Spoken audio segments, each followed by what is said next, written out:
pretended to submit to a god just to see what it felt like, because I didn't believe in God. I always thought God was just a coping mechanism for a hard life. That's all I thought it was. What struck you about Islam? Or when did the first interaction of Islam come into your life? Obviously, I saw it all on the media and classic white culture instances of Islam. Like, there wasn't always a good viewpoint of it, right? So I only saw the parts that the media portrayed it as. But when I learned about it in philosophy, and that was back when I was like 16, 17, it made me more curious to understand what it was, but I always still had that outward sort of, okay, it looks okay, but it'd never be me. I'd never be Muslim. Was it because you wanted to get married, or was it because, I need to understand what this religion is all about? For me, initially, it was like, okay, the intention is I do want to get married to her, but I'm like, right, if I'm actually going to change my whole worldview, my whole biology around a certain perspective, and that be who I am, then I seriously need to look into it to make sure that it is the right thing. What were some of the moments looking back there that just made sense? So my wife really liked Dr. Zakir Naik's videos, and he's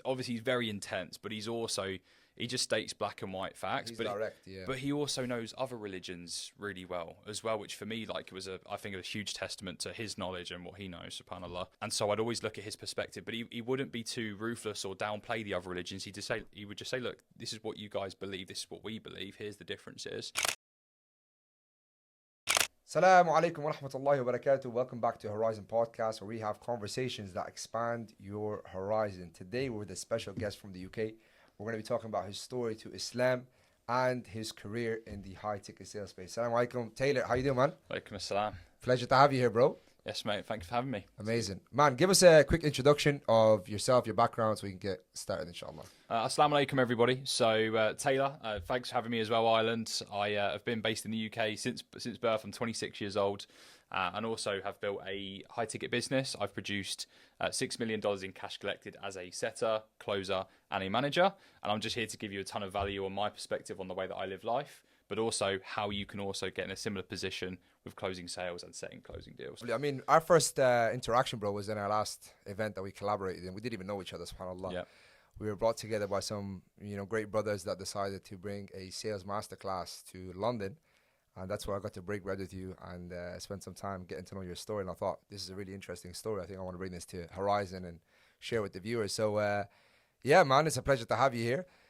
I mean, I want to kind of dive into your upbringing, bro. You mentioned your Revert, but how did you grow up in the UK? Yeah, so I actually grew up in Dover, right, which was it's the immigration hub of the UK, basically. So I grew up there for about 14 years. And, I grew up very much in a typical white British fashion, right? Like, it's just go to school and just be happy, live life comfortably, and just spend time with family. It was very standard upbringing, never too much difficulty. I had a very comfortable childhood, even though I was in a council estate. My parents had never really made like a ton of money, but they've always found a way to make my life comfortable and give me ease. So I've always had a very good upbringing. Like, my family have always helped me a ton. So but obviously my journey to Islam, never expected it, but I've always been someone that's just super curious about things. I've always been like kind of the why kid. My parents hated me for the fact that I'd always ask why for every single thing. Very curious, yeah. So yeah, just always wanting to know the why behind things. So 100%.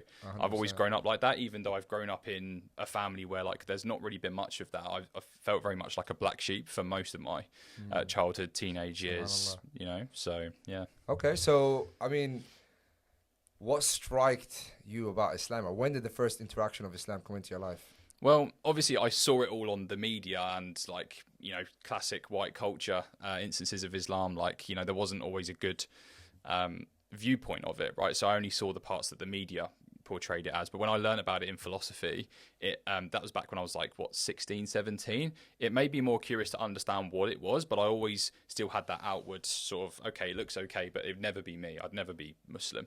But then my wife now, I met her in door-to-door sales. She was also a killer door-to-door rep. She moved from Watford. I was in Nottingham at the time. She came to see me in my office, and I just remember, just how she explained Islam and her character.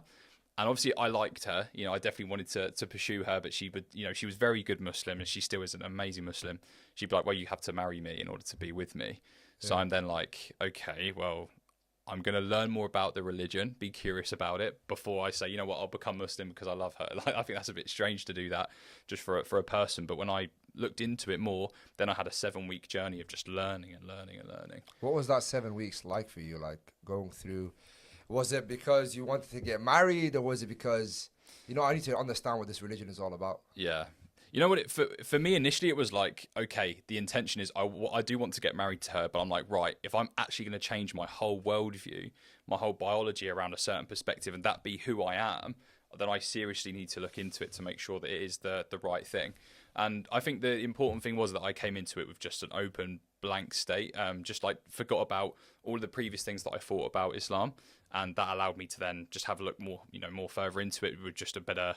Like more of an open mindset, which I think most people, unfortunately, that they don't do. They always look at it with a certain picture that they've based it on from previous perspectives, and it's always tainted. Stuff, yeah. Media, for sure. I think for me, it was learning from her character was the biggest thing, right? Seeing how she was and understanding the why behind all of these actions that for me felt like at the time I was like, that seems oppressive or that seems restrictive. Like, why would you live life like that? Because I'm of the worldview that.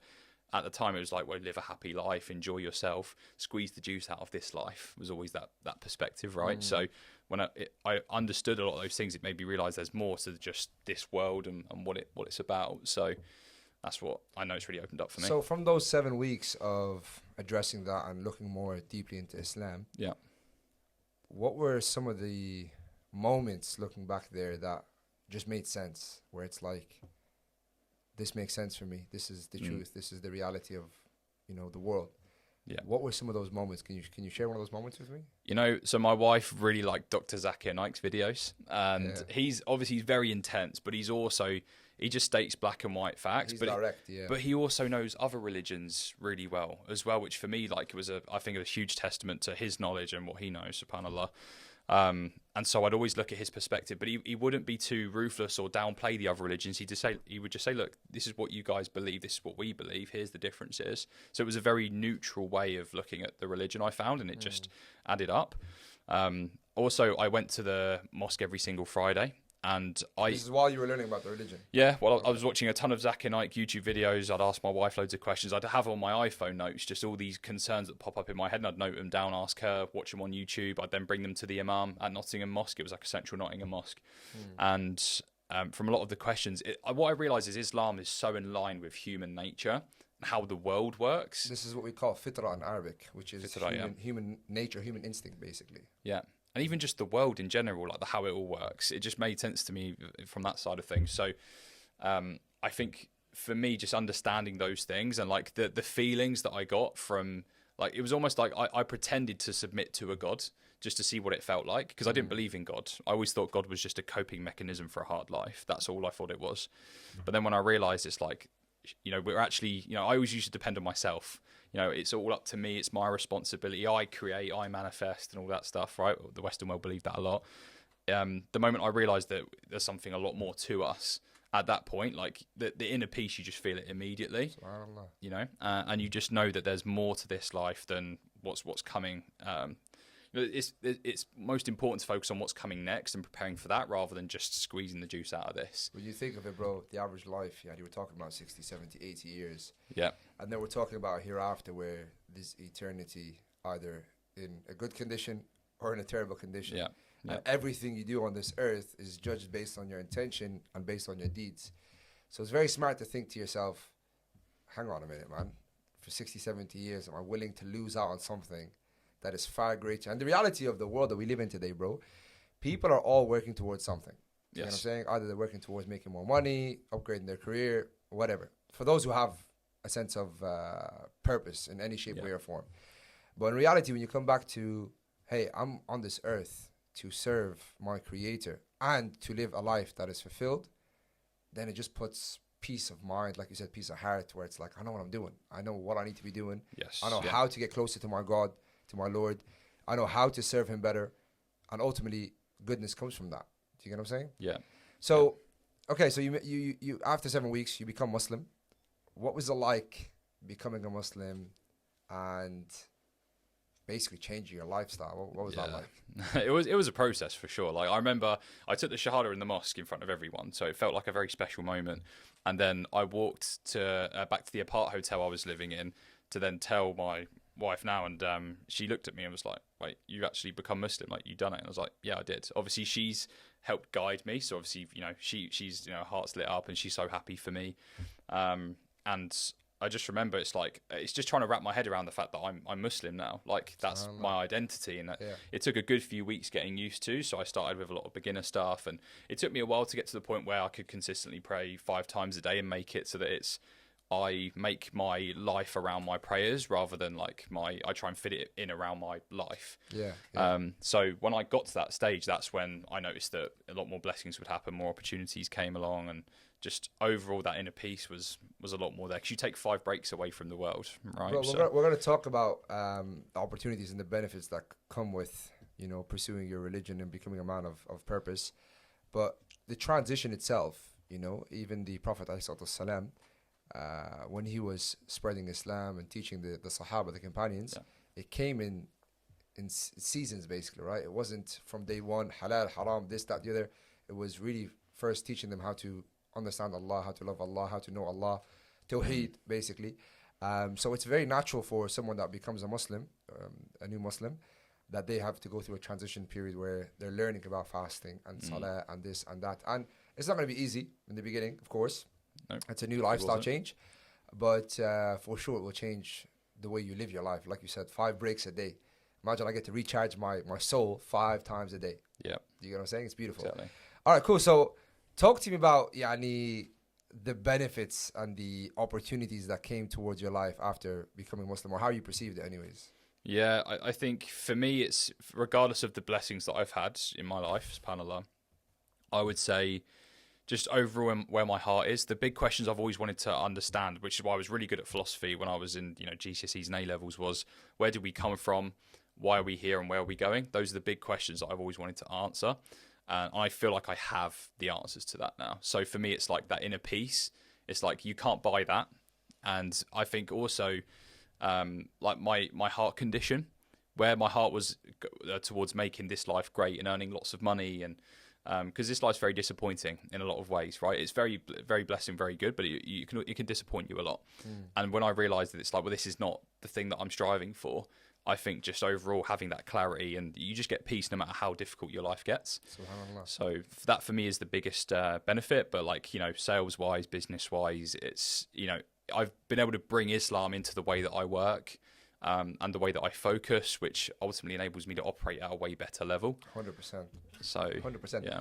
Even for Muslims who are not practicing enough, they will find a massive transition in their performance, their focus levels, their everything, bro, when they actually start practicing. Oh, yeah. Practicing 100%. The deen does so much benefit in every single area of your life once you lock that in properly. Once you focus on that, things start to play out naturally, But I remember we were having breakfast this morning, and you mentioned, it was quite difficult getting into the religion in the beginning, and, you were a little bit confused on halal, haram. You were focused on basically, I don't want this dunya anymore. I was very black and white. Right? It was black and white. I don't want this dunya anymore. All I care is about the akhirah. And then you came to realization. So talk me through a little bit more what happened there and how you battled that kind of obstacle. Yeah, well, obviously I was getting into a phase where I was becoming Muslim, but I was getting married at the same time, right? So I didn't know how to be a husband, right? Like I had my past, and it was nothing like, an Islamic marriage. So for me, it was getting used to how I manage that and how I manage myself, because I'm not just responsible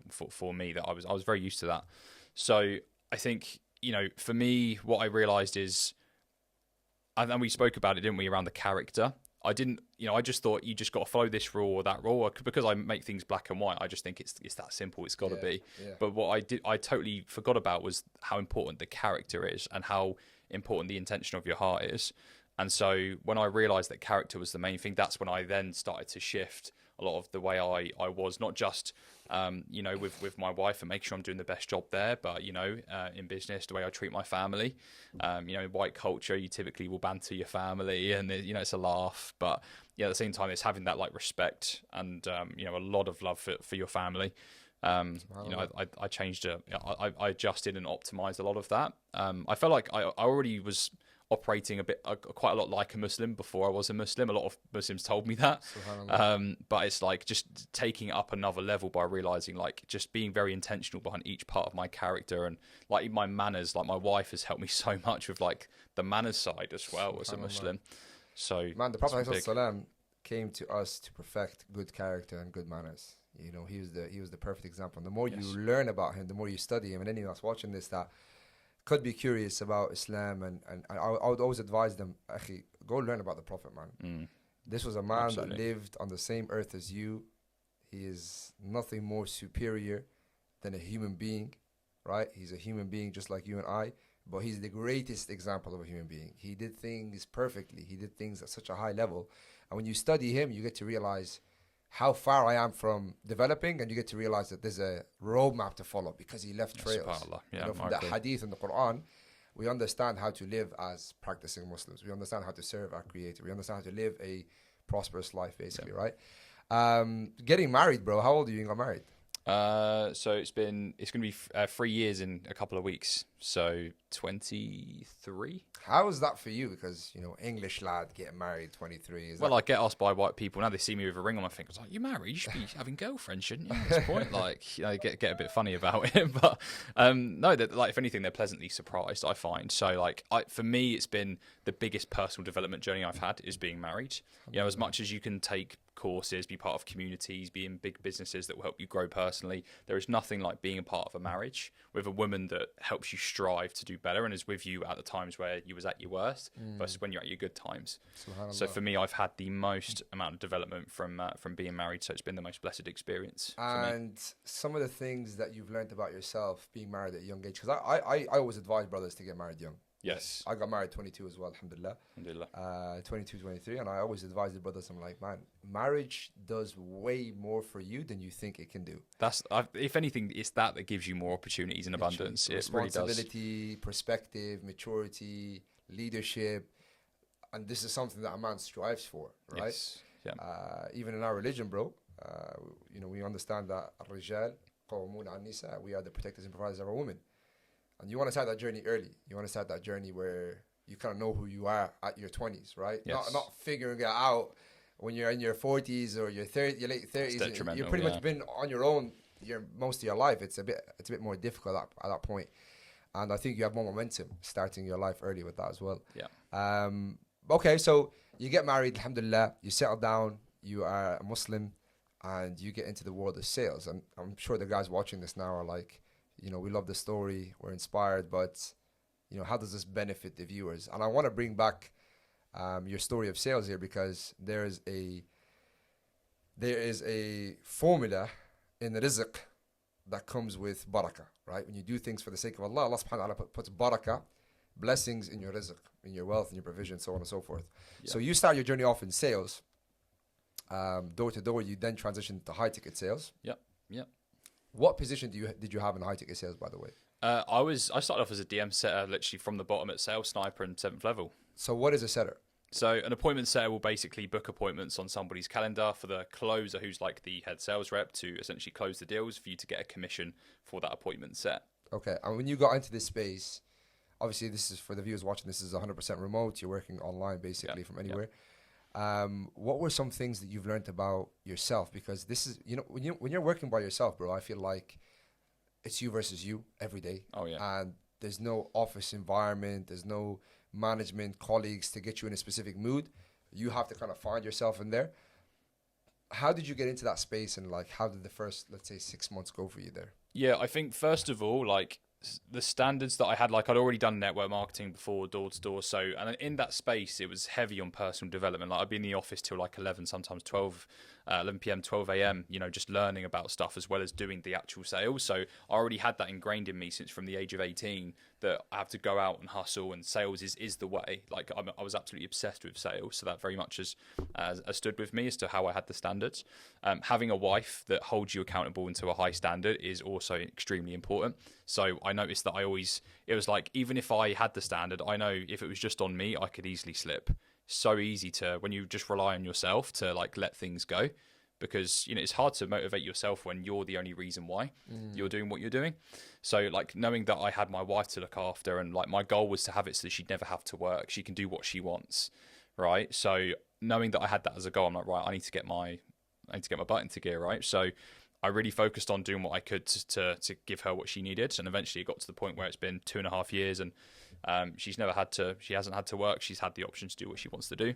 Alhamdulillah. So, yeah, alhamdulillah for that. And like I would say, getting into that zone when you put yourself into uncomfortable positions where your back's against the wall and you have no idea what to do, that's where you will get the committed side of yourself. That's when you're gonna see that side of yourself that needs to grow, needs to develop, and you actually get a really solid work ethic. So I want to highlight something here because you mentioned you've basically been able to support your wife the last two to 3 years. She hasn't been working, which is great, but that's quite different in the mentality of the West, right? In the West, it's like we both work. That's impressive. It's 50-50. We pay the bills. Yep. You're working as much as I am. You're paying taxes. I'm paying tax. We're all doing it together. And I grew up around that as well. Yeah, and you've switched that up. So yes. I'm really interested to find out, like, what was that switch up and why did you do that? Why didn't you just stick to the ways that you know where it's like 50-50? You work, I work, that's it. We split the bill. I mean, I've always found it where it's like, I think with the natural female condition wants to retreat, like have her nest. And like that's the natural female condition. I think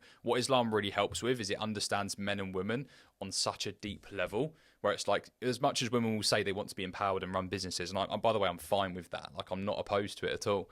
But if it's at the detriment of them, swaying away from their feminine side, like they're just not operating from their natural stance. So for me, I wanted to help my wife operate from that standpoint, so then she could focus on, if she's got that, her nest sorted out, she can build that business of her own, knowing that she's well within her feminine. She can operate at a much better level that way. That's a deep perspective to have, man. And that's how I've always sort of viewed it. Like, even though I've been used to 50-50 relationships, and there was a part of me that would still do that and think that that's still right to do.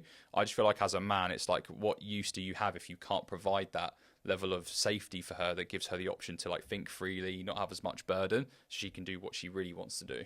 Yeah, at the end of the day, man, the way I see it as well is, if a woman is going out working in 9 to 5, which I call it 7 to 7, really.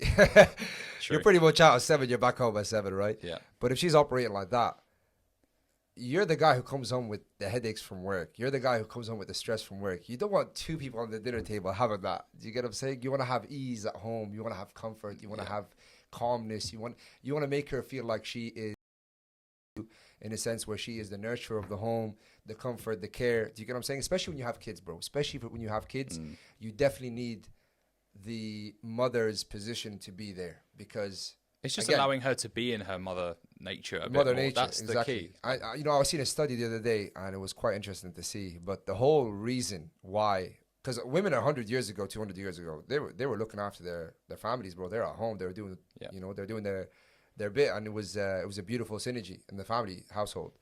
And the man's job was doing the job, basically, right? But the whole concept of we need women to go out there and work 9 to 5 was so we can tax them double. Let's tax the man, let's tax the woman. Let's take away, their focus from the children. Let's keep their children in care, in nursery, this, that, the other, where we're kind of controlling the agenda. That's the reality when you look at it, bro. When the parents are not around and they're coming home deflated and drained from their jobs, it's difficult to manage things, right? It's difficult to manage, like, the emotion of the household, being able to nurture your children, building an emotional connection. So many kids are growing up now. I mean, you've seen this, bro. So many kids are growing up now and saying, what? I don't have a connection with my parents. And there's I feel like there's a lot of resentment, especially in like the white community. Like I see that so much, and the kids thinking, believing that they can back chat their parents, like, that's it's absolutely insane. nothing. It's insane. And don't get me wrong, I wasn't great either. Like, I definitely could have been better, but it's like just that overall culture. I'd see it so much, and it's devastating because it's hard to process if both the parents are just working. They got to manage their own lives and their own selves. Yeah, 100%. I mean, the last time I worked a 9 to 5, bro, we're talking 5 years ago. I remember coming home and I'm like, I'm drained, bro. Do you get what I'm saying? Like, I've already took out 120%. If I've got gym in the radar as well, that's another hour, an hour and a half, whatever it may be. By the time I get home, bro, there's not much left for me to spend time with my family, do this, do that, do other things that I'm interested in, create a side hustle, whatever it may be. Yeah, so having that balance at home, I think is so beneficial for the entire family. Yes. Right? For the entire family, for the parents, for the kids, for everyone. It's a very strong support system. Cool. So talk to me more about your journey in sales, man, because I want to know, you were already pursuing this road of personal development and developing your mindset, but when did you actually start seeing success for it to make sense? Because they're saying, if it makes money, it makes sense. When did it start making real money for you? Yeah, for me, like, I think a lot of people always told me, all of my mentors were like, you should be at this level by now. Like, I was always sitting too much in my comfort zone, and I never liked going outside of, like, it was more the emotional comfort zone. So the emotional discipline I'd always struggled with. So initially, when I started off at 7th level, I was a DM setter. I got to a point where I made 8K in a month as a DM setter there.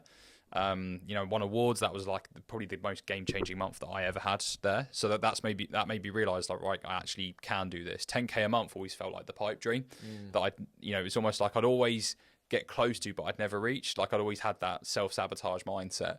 And then when I finally broke it, which was then in around 2023, I think around April time, when I joined a health offer, I finally broke that doing some consulting and setting at the same time. And it made me realize, like, it wasn't that difficult. That I made it more difficult for myself because I was obsessed with the struggle of not getting there, almost, like, subconsciously. So when you're trapped in your own head, basically. Big time. And I'm the type of guy that, like, I do think a lot, so naturally I live out of my head massively. So for me, I always have to work on, like, being in my body and just being more observant rather than just living in noisy headspace. Yeah. So for me, when I finally hit that, I was like, right, I can do this. And what I noticed is the more I took risks on, like, making investments to learn from people, getting around more communities of people that made me feel uncomfortable about the way I was performing. That's deep, bro, because I think that most people, that's their biggest fear when it comes to, like, investing into mentorship or going after a retreat that could level them up. They don't want, like, the uncomfortable phase of them basically not having the money to invest and then being in a position where they're broke, or going into a position where people are doing better than them and they're like the black sheep, basically. Do you get what I'm saying? Yes. So that happens to a lot of people. And I think this is important for us to, discuss and mention how important is mentorship, man. It's everything. It's everything. If I didn't have it, and, like, I didn't just have it in the high ticket space, but I had it in door to door before and network marketing. It frames who you are, and it helps you to understand yourself in such a way where you know how to get the best out of yourself. The thing is, because someone like me, it's very easy to get in my own head. I can't really see myself from above. I can try and get a specific point, but I'm always going to have my own biases, my own limiting beliefs. You're always going to get in your own way. It's like when I train salespeople, I'm like, look, if you get involved in the sales process too much, you'll push the deal away from you. Yeah. And it's the same with your own mind. Like, if you are getting involved in your own mindset, your own decision making too much, oftentimes you're going to get in your own way.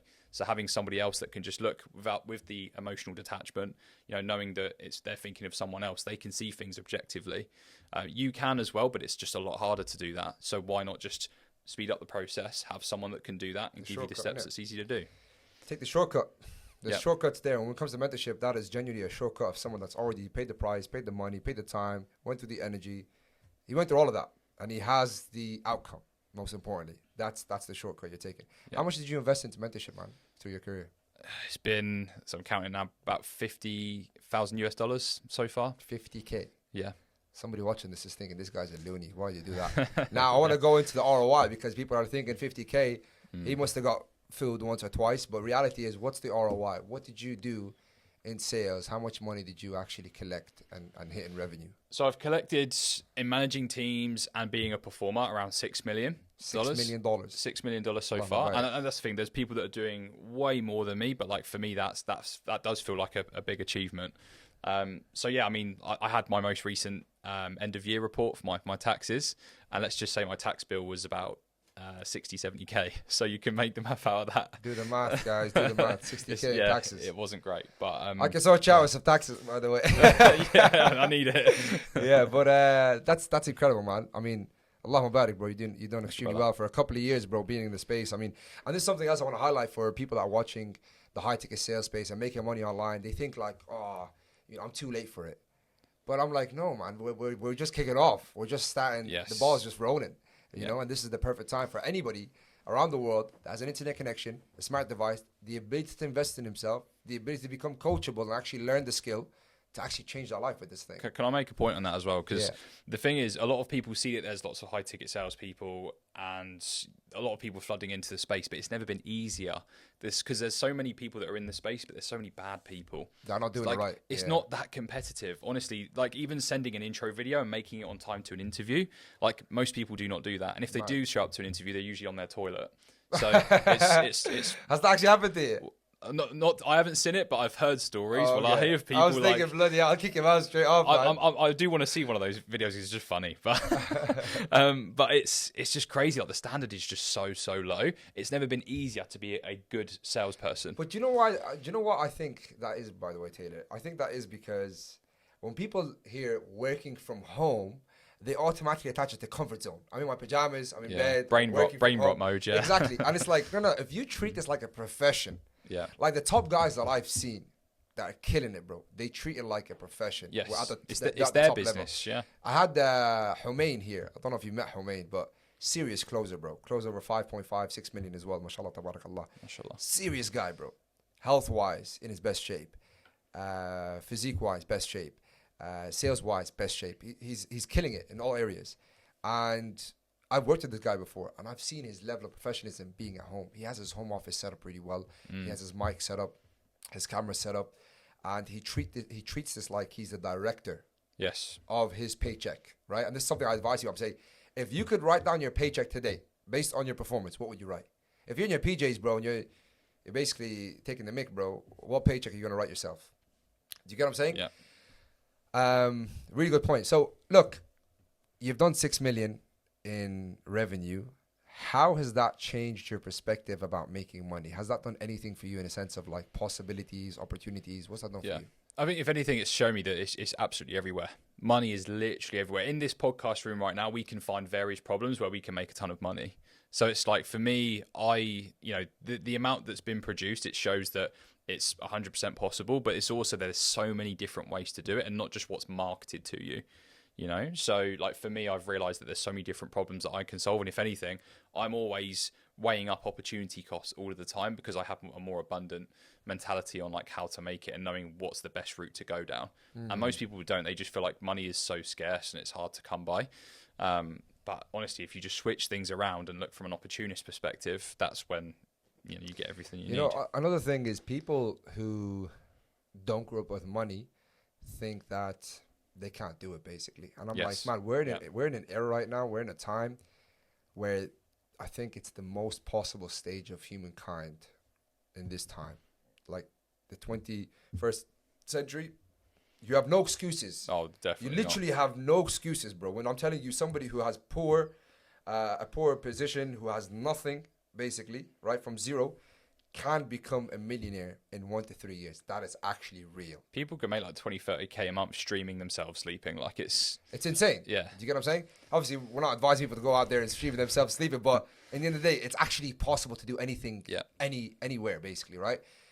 But the idea of people growing up and thinking, I can't do it for myself, what they're doing is they're taking history as a reality. Oh, because my dad couldn't do it, or his dad couldn't do it, or we didn't grow up in money, or we don't have assets, then that's our reality. No, actually, it's really about, and I did a training about this to my team. I said, there's 2 things that everyone needs to focus on when they're starting their journey. 2 things, that's it, nothing else. Knowledge, skill, that's it. Yep. Develop the knowledge, use it by developing the skill, right? You have to adapt it into skill. You have to do it again and again and again until it becomes second nature.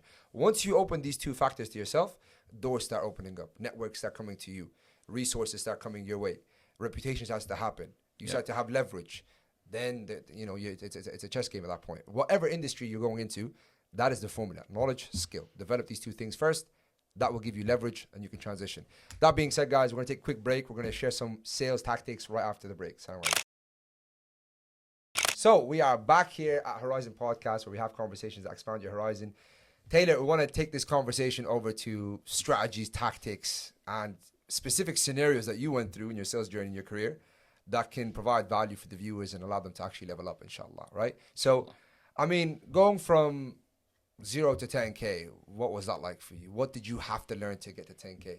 Yeah, so obviously would love to cover the tactical stuff, and there's a lot, but I would say the mental side of things was the biggest roadblock to overcome. So I think it's really learning the depths of yourself and understanding what are those like roadblocks that create the handbrake that means that you're only ever going to be at 2, 3, 4, 5 and always feel like you're never going to hit that 6-figure mark. So for me, I know it's just even understanding myself, understanding what tendencies show that I work slower and I don't have as much urgency, right? Or, under certain environments, like where am I noticing that I'm progressing faster and I'm able to, accelerate my progression. Those are the things that really helped me, and investing in those environments that just make me think bigger. because that alone will get you taking the actions, asking the right questions for yourself, and then also learning the right skills and the right knowledge, because you're naturally around the people that have what you want.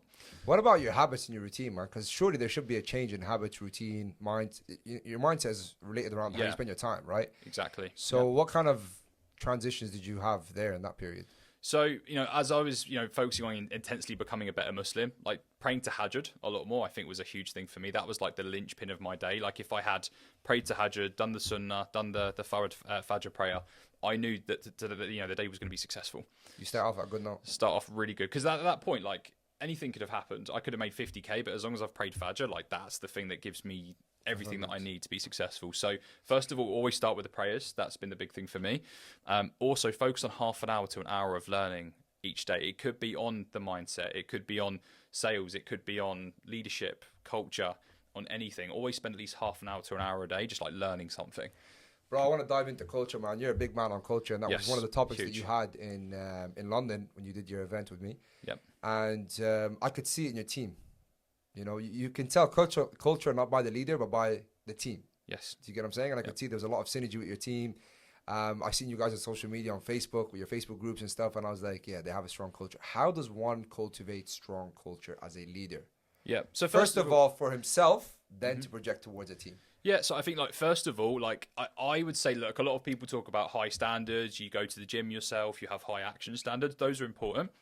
But for me, my heart and my intention is so important to create the right culture. If my intention is to be a dictator leader and be known as the top guy, the guy that's like in front and in front of the crowd and managing everyone, and it's for significance, that's going to create a very harmful culture. You're naturally going to attract the type of people that just want significance and are willing to do whatever it takes to win and go outside of the boundaries of what's right and what's wrong, right? And I've noticed that a hell of a lot. So you need to make sure that you're coming from a place of like heart-led, service-based leadership at all times, and making sure you are willing to put your team in the best environment to win.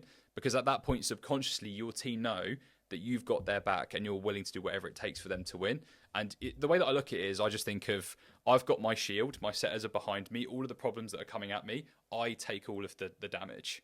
Right, and the setters behind me, they might get a couple of stones flick at them, but I'll take as much of the pressure and absorb a lot of the stick.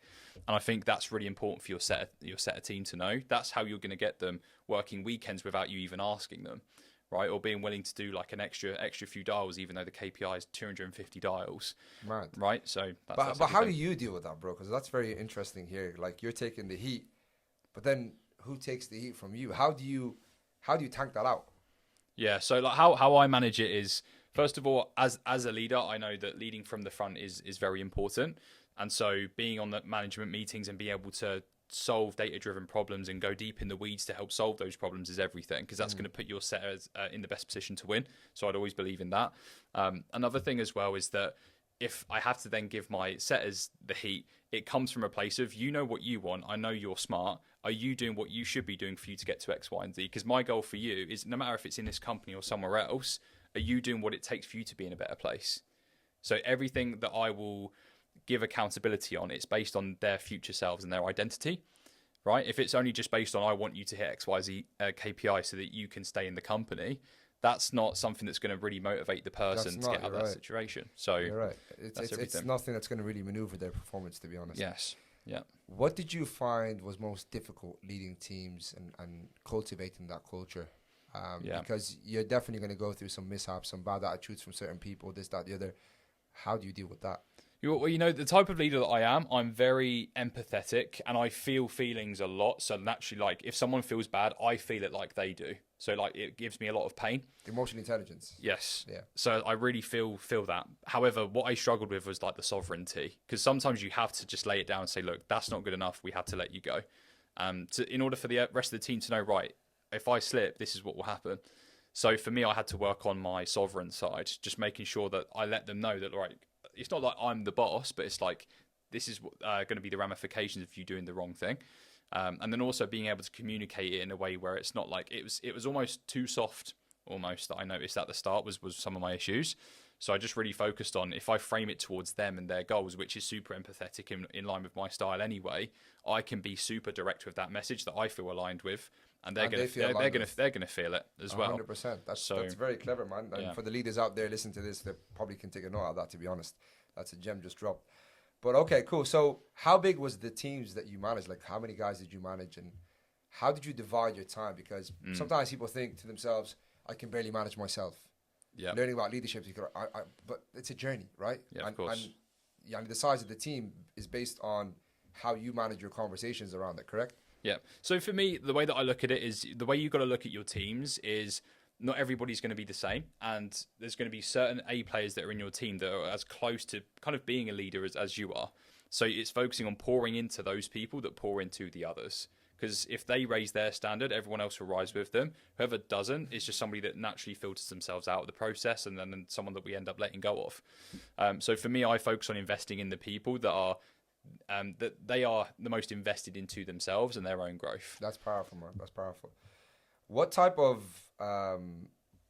hurdles did you have to go through when it came to like scaling? Going from 10K to 20K, 30K, 40K. Yeah. You know, there's this saying that says every level has a new devil. You're going to face a new obstacle, something new that's going to pop up, whether it's a mental thing, whether it's a logistic thing, whether it's a data thing.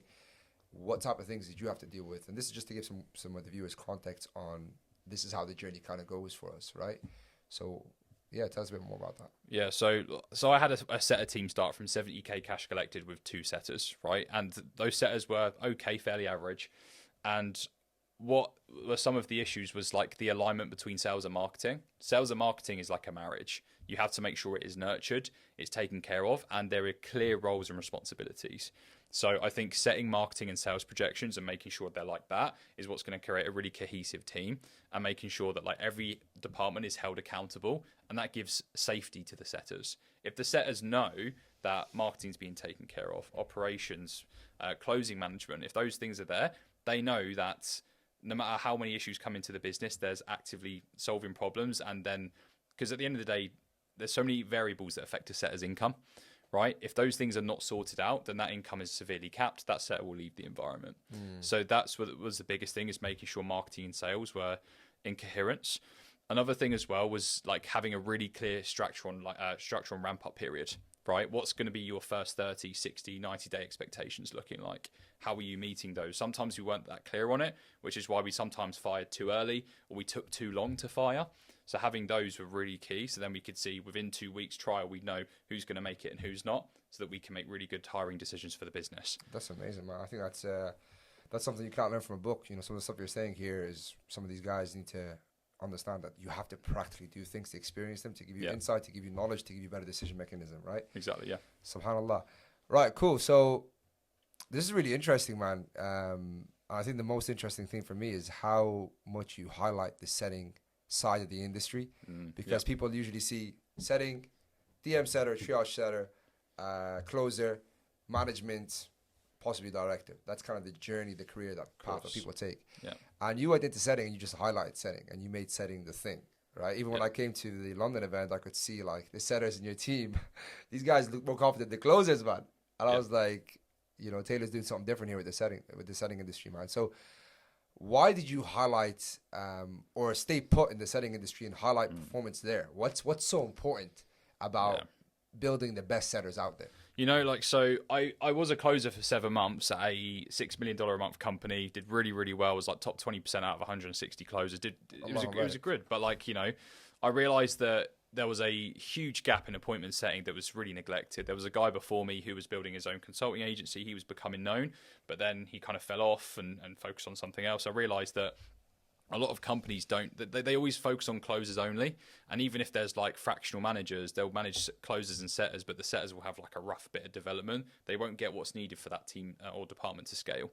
So for me, what I did is I focused on just putting as much content out there on phone setting, what problems that I was actively solving, you know, what issues were coming up. And then, I just noticed that overall, like, because of the lack of neglect, I felt like I was a spokesperson for the setters. A lot of people would advocate for me, speak to different business owners about me. So I kind of also fell into that too. Naturally. Yeah, because I was just posting content about phone setting. I want to talk about this, bro. Documenting the journey, because, you know, I remember even seeing pictures of you starting off in a little corner with your mashed up laptop sitting there on a wooden desk, yeah. like getting to work. Like that was the beginning of your journey, and you documented it. Most people don't want to document anything, bro, because they want to put the trophy. You know, they want to just put the trophy where this is the perfect version of me. Here, look at it. But then, okay, where did you come from? What did you learn? You know, it's funny. Before we get into this, I got a video sent from my mother a few days ago, bro, of me doing. I don't know what I was talking about, to be honest. But this is like 5-6 years ago. I posted a video talking about your mindset, and I was using the forest as a metaphor. That you know. This, that, I don't even know what I was saying, bro, but it just sounded gibberish. When I watched it now, I was like, what the hell was I talking about? When I look back at it, bro, I'm like, imagine I was so scared to post something that wouldn't have allowed me to grow, because I would have cared about everyone else's opinion. And reality is, who cares about that video? No one. You're the only one that does it. I'm the only one that's actually seen that now and be like, oh, what was that? Nobody would look at that and think, what the hell is he talking about? Because nobody cares. And the problem is most people are so afraid of outside projections about what their thoughts and opinions are, that actually slows them from progression. It slows them from development. And I think it's so important to document your journey, because number one, it encourages you to continue. It allows you to learn from your mistakes, and it gives you perspective on what type of content you need to, you know, transition to, and how you need to develop and grow.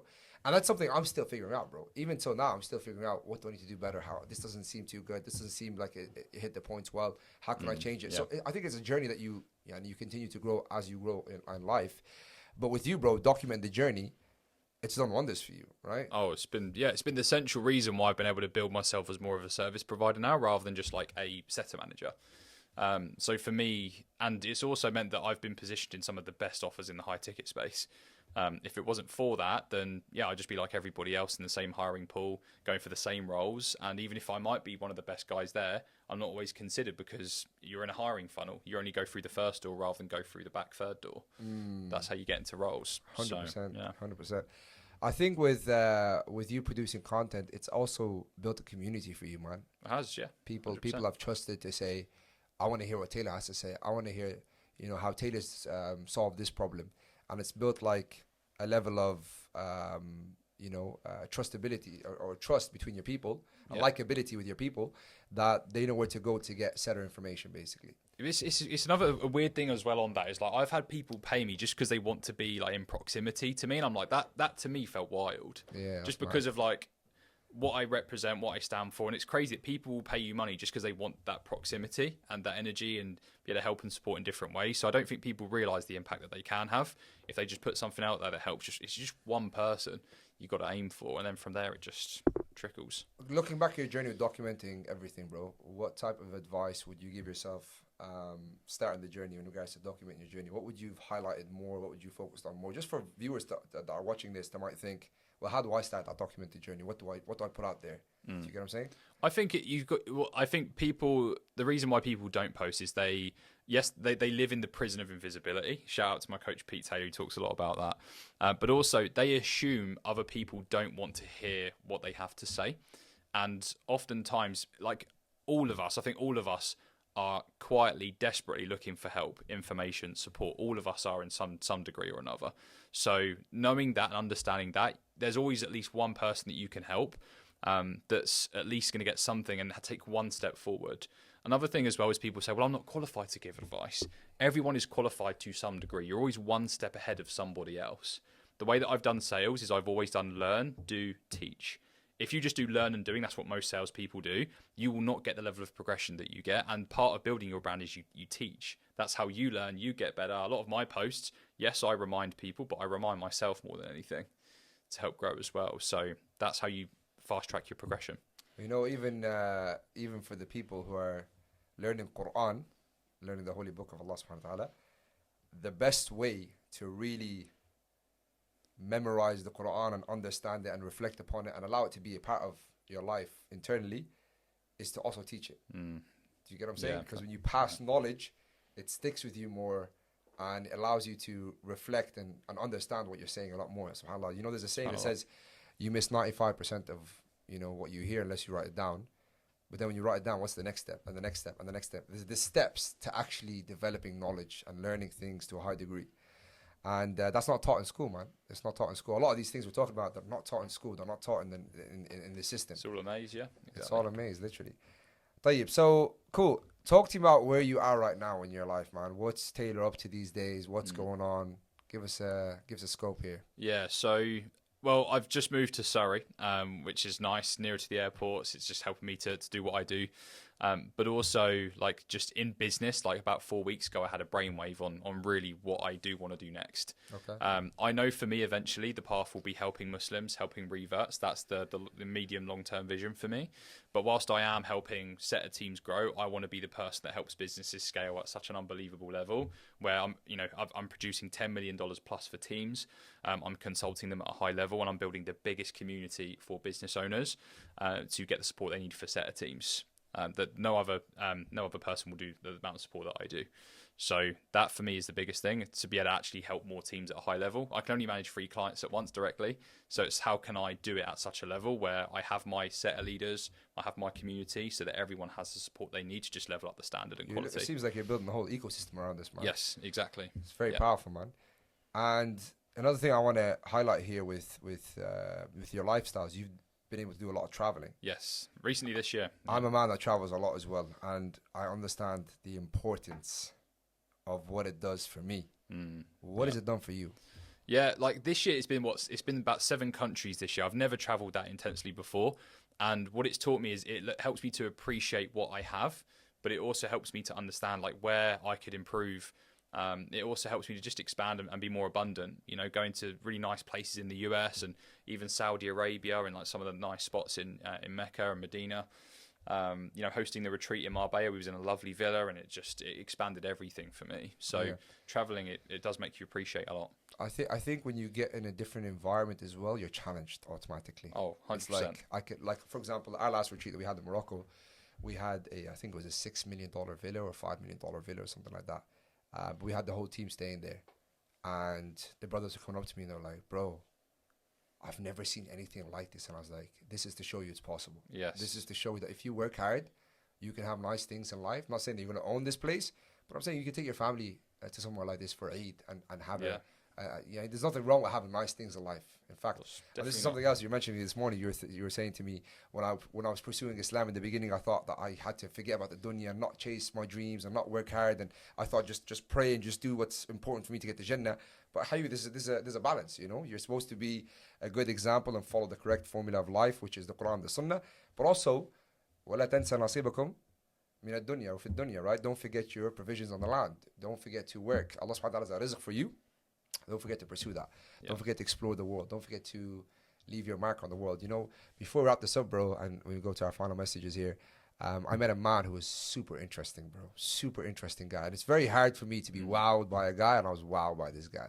So we went to a retreat in Scotland, and I met this 60-year-old bro, one of the most interesting guys I've ever met, really. And he was just a simple guy in a though from Saudi Arabia. I think he had something like 12 kids or something.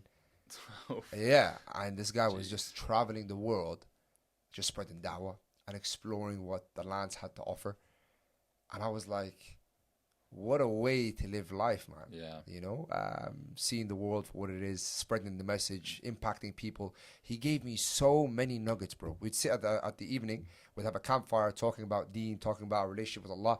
And this guy was dropping gems. I was literally sitting there the entire night like, I don't want to go to sleep. Yeah. And I was thinking to myself, this man is nowhere in the online world, but he's so valuable in person. Do you get what I'm saying? Experience as and well. if you don't travel and you don't get out of comfort zone and go meet people, you're not going to have these kind of insights that allow you to think a little bit deeper, that allow you to reflect, that allow you to go a little bit further. Yeah. But that being said, Taylor, look, really appreciate having you on the podcast. Thanks for having me. Barakallahu feek for giving us the insight of your story of your story to Islam and obviously your career. And I hope the guys take a lot of value from this. Inshallah. What would you say would be your final message to the new guy starting off, learning about Islam, the person who has curiosity, the person who's not as practicing?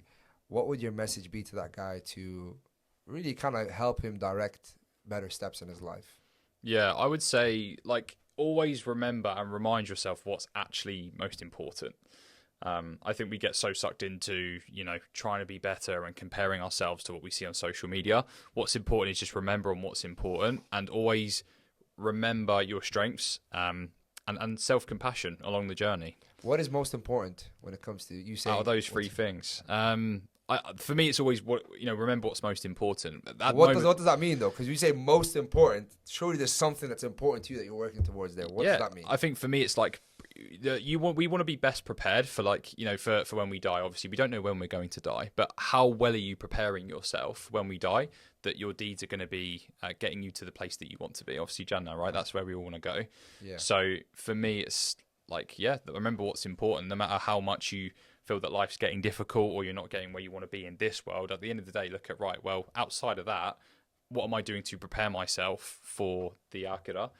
And as long as you do those things right, then that should give you the peace, and that will help you get past any issue or any problem in your life. Agreed. Well, listen, bro, barakallahu feek again. Jazakallah khair. Thank you. For everyone else watching this, we'll see you on the next podcast. Assalamu alaikum wa rahmatullahi wa barakatuh.